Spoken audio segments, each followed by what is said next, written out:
Hello friend, मैं doctor Syed Junaid Ali. आज हम एक बहुत ही कॉमन टॉपिक के बारे में बात करेंगे, जो है माइग्रेन। एक्चुअली माइग्रेन होता क्या है? माइग्रेन, ये वर्ड माइग्रेशन से आया है। इसका मतलब होता है एक जगह से दूसरी जगह। इसमें जनरली सर का दर्द होता है माइग्रेन में, जो एक जगह से दूसरी जगह यानी एक साइड से दूसरी साइड में जाता है, या तो पीछे से सामने की तरफ आता है, या फिर एक ही जगह सर होता है। लेकिन आजकल की डेफिनेशन के मुताबिक माइग्रेन वो सर का दर्द होता है जो बार बार होते रहता है। इस सर के दर्द में आपको नौशिया, वोमिटिंग हो सकती है, आपकी आंखों में धुंधलापन होता है। इसी माइग्रेन के बारे में, इसी तरह के सर के दर्द के बारे में आज हम पूरी तरीके से बात करेंगे। पूरी हर तरीके से इसके बारे में बात करेंगे। क्या इसका सिम्टम्स होता है, क्या इसके कॉजेस होता है, क्या इसका ट्रीटमेंट होता है, और कैसे इसका ट्रिगरिंग फैक्टर्स क्या होता है, और कैसे इसका इलाज किया जा सकता है। इन सब के बारे में आज हम बात करेंगे, जो कि माइग्रेन के रिलेटेड बात होंगी। दोस्तों, सबसे पहले तो हम बात करेंगे माइग्रेन किस एज में होता है। जनरली ये मिडिल एज में होता है, जो कि 20 से 40 साल की उम्र में माना जाता है। कुछ कंडीशंस में ये बच्चों में भी पाया जाता है, और कुछ कंडीशंस में ये एडोलसेंस एज यानी 15 से 20 साल की उम्र में भी कॉमन होता है। लेकिन ये ओल्ड एज में बहुत ही ज़्यादा अनकॉमन होता है। अगर हम मेल और फीमेल में देखें तो ये फीमेल्स में बहुत ज़्यादा कॉमन होता है।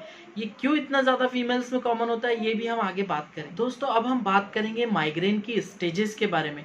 जनरली इसकी स्टेजेस 3 होती है, जिसमें सबसे पहली स्टेज होती है प्रोड्रोमल स्टेज, यानी माइग्रेन के अटैक आने से 1 से 2 दिन पहले की स्टेज जो होती है उसे प्रोड्रोमल स्टेज कहते हैं। इसमें आपका मूड चेंजेस होता है, आपको नेक पेन बहुत ज़्यादा होता है, आपको फ्रीक्वेंसी ऑफ मिक्सचुरेशन होता है, यानी बार बार आपको पेशाब आता है। कुछ कंडीशन में आपको पानी की प्यास भी बहुत ज़्यादा लगती है, और बेचैनी जैसी लगती है। ये प्रोड्रोमल स्टेज इसे कहा जाता है। ये स्टेज 1 से 2 दिन तक रहती है। प्रोड्रोमल स्टेज के बाद एक दूसरी स्टेज आती है माइग्रेन के अटैक्स आने से पहले, वो होती है ऑरा। ऑरा ये शॉर्ट टाइम के लिए होती है। जनरली ये 20 से 60 मिनट तक ही रहती है। इसमें आपको ब्लड विजन होता है, आपको विजन कम होता है, आपको धुंधला जैसा दिखाई देता है, आपको नेक पेन होता है। कुछ कंडीशंस में इसमें कान में भी 2-3 आवाज़ें आना चालू हो जाती है, और इसी कंडीशन में कुछ चक्कर भी आते हैं, यानी वर्टिगो जैसी कंडीशंस भी आ जाती है इस ऑरा जैसी कंडीशन में। ये बहुत शॉर्ट टाइम के लिए होता है, और 15 से 20 या 20 से 60 मिनट तक ये कंडीशन चलती है माइग्रेन के अटैक आने से पहले। माइग्रेन के अटैक की स्टेज, और तीसरी स्टेज जिसे कहा जाता है जो है पेन की स्टेज, जिसमें बहुत ज़्यादा दर्द होता है, सीवियर दर्द होता है। कभी राइट साइड में होता है, कभी लेफ्ट साइड में होता है, कभी पीछे की तरफ में होता है, और कभी पूरे सर में दर्द होता है। इसके साथ नौशिया और वोमिटिंग होती है। कुछ कंडीशंस में जो ये सर का दर्द होता है, इससे वोमिटिंग करने के बाद या उल्टी करने के बाद में अच्छा लगता है। और कुछ कंडीशन में इसके साथ पल्सेटिंग या हैमरिंग टाइप ऑफ हेडेक भी होता है। और कुछ कंडीशंस में बॉडी वीकनेस लगती है, नमनेस लगता है पूरी पूरी बॉडी में। तो ये कंडीशन होती है पेन की कंडीशन, जो कि तीसरी स्टेज ऑफ माइग्रेन कहा जाता है, जिसके साथ नौशिया और वोमिटिंग होना बहुत ज़्यादा कॉमन होता है। दोस्तों, ये तो थी माइग्रेन के सिम्टम और स्टेजेस। लेकिन माइग्रेन के कॉजेज क्या होते हैं? क्या एक कारण होता है कि जिसकी वजह से माइग्रेन या सर का दर्द होता है? तो इसके लिए हमें दो बातें मालूम होना बहुत ज़्यादा ज़रूरी है, जिसमें सबसे पहला तो होता है सेरोटोनिन, और एक होता है हार्मोन जो कि एस्ट्रोजन। सेरोटोनिन ये केमिकल मैसेंजर होता है जो कि ब्रेन सेल्स प्रोड्यूस करते हैं, और एक होता है ईस्ट्रोजन, जो कि हार्मोन होता है जो जनरली फीमेल्स में पाया जाता है। इसी हार्मोन की कमी या ज़्यादती की वजह से माइग्रेन के अटैक आते हैं। और सेरोटोनिन जो कि केमिकल मैसेंजर होता है जो ब्रेन सेल प्रोड्यूस करते हैं, जिसकी वजह से ब्रेन सेल्स ये केमिकल मैसेंजर प्रोड्यूस करते हैं, जिसकी वजह से सर का दर्द होता है। ये ब्रेन की नसों को, ब्रेन की ब्लड वेसल्स को सिकुड़ता है, जिसकी वजह से सर का दर्द होता है।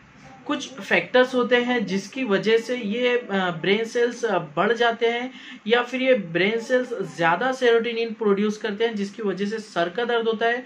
और कुछ ऐसे फैक्टर्स होते हैं जिसकी वजह से एस्ट्रोजन हार्मोन्स फीमेल्स में बहुत ज़्यादा बढ़ जाता है, जिसकी वजह से भी माइग्रेन या सर के दर्द की जैसी कंडीशन आ जाती है। अब हम बात करेंगे कुछ ट्रिगरिंग फैक्टर्स, कुछ फैक्टर्स के बारे में जिसकी वजह से ये माइग्रेन के अटैक बार बार आते हैं, और कुछ फैक्टर्स जिनकी वजह से माइग्रेन के अटैक्स बहुत ज़्यादा दिन तक के रहते हैं और बार बार पेशेंट ये कंप्लेंट करते हैं कि हमें सर का दर्द हो रहा है, सर का दर्द हो रहा है।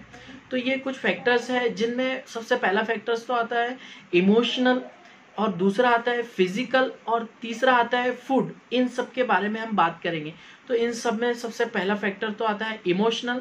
कुछ पेशेंट्स को एंजाइटी रहता है, डिप्रेशंस रहता है, और इमोशनल कंडीशंस की वजह से बार बार ये सेरोटोनिन जो है तो बहुत ज़्यादा प्रोड्यूस करता है, बहुत ज़्यादा प्रोड्यूस होता है, और जिसकी वजह से ब्रेन सेल्स बहुत ज़्यादा सेरोटोनिन प्रोड्यूस करते हैं और ब्लड वेसल्स को सिकुड़ाव बहुत ज़्यादा होता है, और इन कंडीशंस की वजह से हेडेक बहुत ज़्यादा होता है। दूसरी कंडीशन होती है फिजिकल। कुछ लोग फिजिकल एक्सरसाइज बहुत ज़्यादा करते हैं जिसकी वजह से उन्हें स्लीप उनकी डिस्टर्ब होती है। कुछ कंडीशंस में एक्स्ट्रा वर्क करने की वजह से भी ये कंडीशन आती है जिनमें बहुत ज़्यादा लो बैक पेन होता है, या कंटिन्यू अगर कुछ लोगों को बैठने का काम रहता है तो उसकी वजह से भी ये कंडीशंस आ सकती है जो कि माइग्रेन जिसे कहा जाता है। तीसरा एक ट्रिगरिंग फैक्टर्स में आता है फूड। फूड बहुत ज़्यादा इंपॉर्टेंट फूड है। अगर हम बहुत ज़्यादा जंक फूड्स खाते हैं, चॉकलेट फूड्स खाते हैं, चॉकलेट्स हम बहुत ज़्यादा खाते हैं, या फिर हम फास्ट फूड जैसे मैगी, या फिर कुछ जिसमें मोनोसोडियम ग्लूकोनेट बहुत ज़्यादा होता है, जिसमें चाइनीज़ फूड्स आते हैं, अगर इस तरीके के हम फूड खाते हैं तो इसकी वजह से हमें हेडेक होने के चांसेस, या माइग्रेन होने के चांसेस, या माइग्रेन के अटैक आने के चांसेस बहुत ज़्यादा हो जाते हैं। कुछ कंडीशंस में अगर हम अल्कोहल लेते हैं बहुत ज़्यादा तो उसकी वजह से भी माइग्रेन के अटैक आते हैं। कुछ कंडीशंस में हमें अगर कॉफ़ी, कैफीन अगर हम बहुत ज़्यादा लेते हैं तो भी माइग्रेन की कंडीशन आती है, या फिर हम टी, कॉफ़ी, टोबैको बहुत ज़्यादा लेते हैं और अचानक से हम उसे बंद कर देते हैं जिसकी हमें आदत होती है, तो उसकी वजह से भी माइग्रेन के अटैक आने के चांसेस बहुत ज़्यादा बढ़ जाते हैं। दोस्तों ये तो थी माइग्रेन की कंडीशंस के बारे में कुछ जानकारी, लेकिन हम इसका होम्योपैथिकली किस तरीके से ट्रीटमेंट किया जा सकता है, या कौन सी ऐसी मेडिसिन है जिसका इस्तेमाल करके हम माइग्रेन को बहुत हद तक कम कर सकते हैं, बहुत हद तक इसके अटैक को हम कम कर सकते हैं, और एज ए ट्रीटमेंट हम कौन सी ऐसी मेडिसिन है जो माइग्रेन के लिए बहुत अच्छी काम आती है। जिनमें सबसे पहली मेडिसिन तो है बेलाडोना। बेलाडोना ये बहुत ही अच्छी मेडिसिन है जो माइग्रेन में इस्तेमाल की जाती है।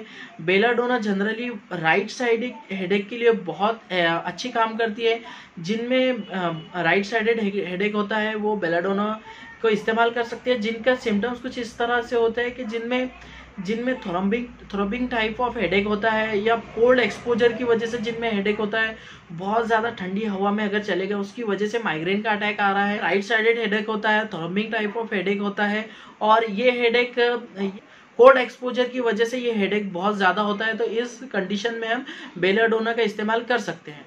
दोस्तों दूसरी मेडिसिन इसमें हम इस्तेमाल कर सकते हैं ग्लोनाइन।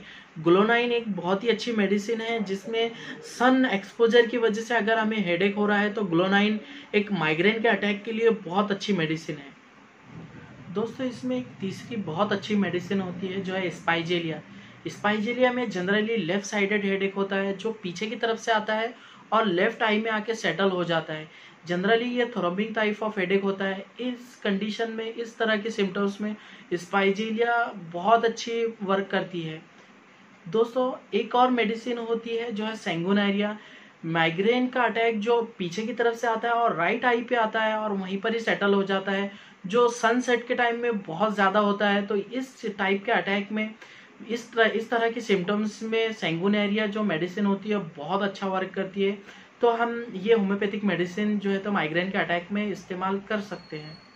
दोस्तों एक और बहुत अच्छी मेडिसिन होती है माइग्रेन के अटैक में जो है नक्सोमिका। जिन कंडीशंस में पेशेंट को एसिडिटी बहुत ज़्यादा होती है, या फिर जो अल्कोहल बहुत ज़्यादा लेते हैं जिसकी वजह से उन्हें माइग्रेन के अटैक बार बार आते हैं, तो उन कंडीशन में या उन पेशेंट में नक्सोमिका बहुत अच्छा काम करती है। कुछ कंडीशंस में आयरिस वर्क ये नाम की मेडिसिन होती है जिसमें इरेक्टेशन बहुत ज़्यादा होता है और इनडाइजेशन बहुत ज़्यादा होता है। इस तरह की कंडीशंस में माइग्रेन के अटैक जिनको आते हैं तो इसमें आयरिस वर्म नाम की मेडिसिन होती है जो बहुत अच्छा काम करती है। दोस्तों एक मेडिसिन होती है नेट्रम्यू, ये मेडिसिन बहुत अच्छा वर्क करती है। जनरली ये हैमरिंग टाइप ऑफ हेडेक में बहुत अच्छा वर्क करती है, जो जनरली सनराइज टू सनसेट तक ये दर्द होता है, सर का दर्द होता है। और ये जनरली स्कूल गोइंग गर्ल्स में बहुत ज़्यादा होता है, जो एनेमिक होती है, जिनमें खून की कमी बहुत ज़्यादा होती है। ये नेट्रम्यू नाम की मेडिसिन बहुत अच्छा वर्क करती है। एक और मेडिसिन आती है जो है कैलीफॉर्स, ये उन पेशेंट में बहुत अच्छा वर्क करती है जो डिप्रेशन होता है, जिनको एंजाइटी की वजह से या डिप्रेशन की वजह से बहुत ज़्यादा सर का दर्द होता है, ये उन पेशेंट में बहुत अच्छा काम करती है। दोस्तों एक मेडिसिन होती है एपीफेगस, ये मेडिसिन जिन पेशेंट को मेंस्ट्रुअल साइकिल के टाइम में हेडेक होता है, माइग्रेन के अटैक आते हैं, उनमें बहुत अच्छा काम करती है। दोस्तों एक मेडिसिन होती है साइक्लामिन, ये उन पेशेंट के माइग्रेन के अटैक के लिए बहुत अच्छा काम करती है जिनको फिजिकल एक्सर्शन की वजह से बहुत ज़्यादा माइग्रेन के अटैक आते हैं। तो ये कुछ मेडिसिन थी होम्योपैथी की जो माइग्रेन के अटैक या माइग्रेन के जिनको सिम्टम्स होते हैं या माइग्रेन की जिनको बीमारी होती है तो उनमें बहुत अच्छा काम करती है। उम्मीद है आपको मेरा ये वीडियो बहुत पसंद आया होगा। अगर आपको हमारे वीडियो अच्छे लग रहे हैं तो इसे लाइक, शेयर और सब्सक्राइब कीजिए। और अगर आपका कुछ कमेंट्स है तो आप कमेंट बॉक्स में भी आपके क्वेश्चंस हमें पूछ सकते हैं। और आप चाहते हैं कि हम आपके इस डिजीज़ पर या इस बीमारी पर या इस कंडीशंस पे वीडियो बनाया जाए या इस कंडीशंस की आप नॉलेज चाहते हैं तो हमें कमेंट बॉक्स में आप मैसेज कीजिए, ताकि हम उस मेडिसिन या उस डिजीज़ के बारे में आपको वीडियो बनाकर इन्फॉर्मेशन दे पाएँ। Thank you very much.